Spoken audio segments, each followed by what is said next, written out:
shells. Now for this particular ingredients, you're going to need some jumbo shells, of course, salt and pepper, whatever kind of tomato sauce that you like. You can make your own if you prefer homemade, whatever tomato sauce that you prefer. You would need a pound of spinach, but they only had this 2-pound bag, but I'm not using the whole bag. A thing of cream cheese, some butter, some milk, and that's about it. So when I come back, what I'm doing now is boiling my pasta shells. If you need to see how to do that, you can watch my previous video, because I've done this video before, the stuffed pasta shell with meat. So if you need to see how to do the pasta shells, but you just do it according to the box. So right now I'm boiling the pasta shell, and when I come back, I'll start my next step. Okay guys, we're back. Now I just cooked my spinach, which I boiled, and I strained all the water out. I got a paper towel and tried to get all the moisture out. You can also do this in the microwave if you want to make it faster, but you need to make sure that you get all the water out of it. You don't want any water. So I'm just returning it back into this pot. So what I'm going to do now is add just a little bit of butter. And then I'm finna add the cream cheese and just let it start to cook.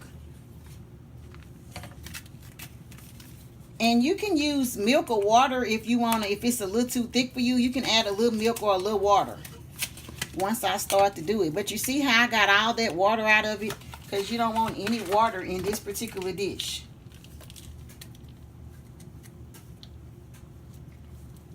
Now, once I add this cream cheese, I'm going to let it cook, and I'm going to come back while it's cooking and let you see, because I'm going to go and add the cream cheese, and I'm just going to add a half a cup of milk also to this. So you add the cream cheese, and then you get you a half a cup of milk, and you just let it start to melt. So while I'm doing this, I'm finna add the milk, and then I'll come back. And remember, it's a half a cup of milk. Guys, I added my half a cup of milk and my little tab of butter, half a little piece of butter. And I'm right now waiting for the cream cheese to continue to melt down. So I'm going to continue to stir it up, because it should be melted in just a little bit. But I want most of the big chunks to be melted. So I'm finna reduce this down to low and just keep stirring it. And then when I'm ready to stuff my shells, guys, I'm back. I finally got my shells, which I've almost overcooked, but we're still going to use them. I got those ready, and I forgot to tell y'all we need cheese to top this off with. So what we're going to start off by doing is putting tomato sauce at the bottom of the pan, kind of putting a medium amount to cover it.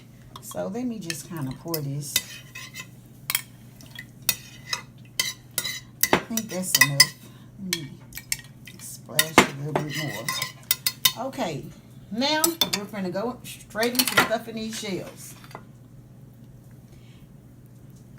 So all you're going to do is get your little shell, fill it up with your spinach cream cheese mixture.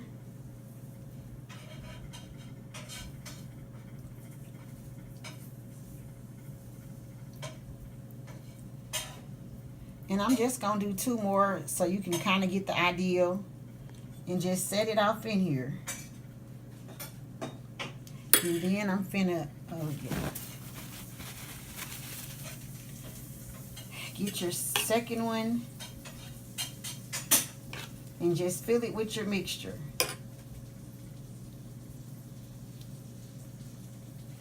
And then after this one, I'm going to come back when I have my pan pretty full, and then we'll show the final result. But you just keep filling it up until you got your little pan filled. So I'm going to be back. Hey guys, I finished stuffed that. As you can see, I'm making stuffed shells today, because that's what we're having for dinner. But this other little pan I have to the side, my daughter don't like tomato sauce, so I'm making hers without tomato sauce. Now when I put this in my oven, to make it make kind of steamy effect in the oven, I put the shells on your top. If you have 2 racks inside your oven, I put the shells on the top rack, and I get another little pan filled with water, and I just leave it on the bottom rack to try to make it steamy.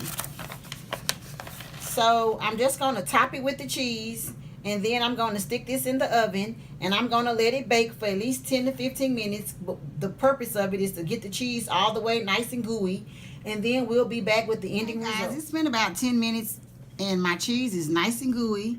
So this is my ending results. Thanks for watching my videos, and if you're new to my show, become a member.